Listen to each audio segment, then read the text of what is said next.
100 बेटे थे उनके, सब एक साथ मर गए। श्री कृष्ण ने कहा, ये पाप नहीं, ये हिसाब था।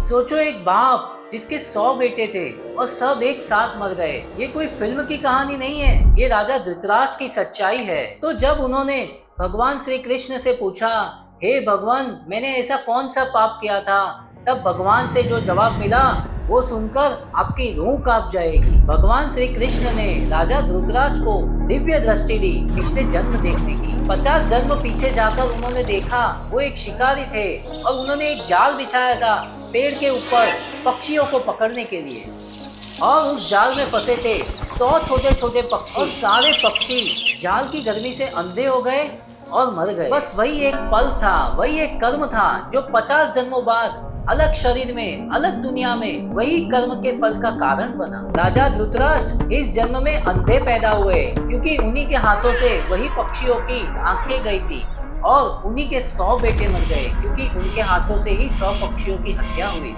50 जन्मों तक वो एक कर्म अपने संचित कर्म में जमा होता रहा, और जब समय आया वो फल उनको भुगतना पड़ा। यही है संचित कर्म का कायदा, जो हिसाब तुरंत नहीं करता, जब समय आता है बराबर से हिसाब लेता है। एक एग्जाम्पल के जरिए, जैसे किसी व्यक्ति को उसके जन्म से ही संगीत में अद्भुत प्रतिभा होना उसके पिछले जन्मों के संचित कर्मों का ही फल होता है। इसलिए याद रखना, ईश्वर के घर देर है पर अंधेर नहीं है। इसलिए हमेशा याद रखना, कभी ये मत सोचना कि मैं अच्छा काम कर रहा हूँ और मुझे फल नहीं मिल रहा है, और वो बुरा कर्म कर रहा है और वो अच्छे से जी रहा है। ईश्वर के घर पे तात्कालिक रिजल्ट कभी नहीं मिलता। तो याद रखना, यह दुनिया तत्कालीन वक्त पर नहीं चलती, यह कर्म का विधान है।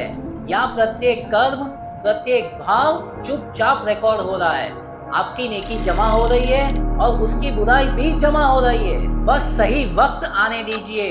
अगर ये सुनकर आपके रोंगटे खड़े हो गए तो कमेंट में लिखिए, जय श्री कृष्णा। जिस इंसान के साथ जुल्म हुआ है उनके साथ ये वीडियो जरूर शेयर कीजिए, बस एक बार शेयर कीजिए, सेव कर लीजिए इस वीडियो को। जिंदगी की कोई मुश्किल घड़ी में जरूर काम आएगा। कर्मा डायरी विश्वेश के साथ।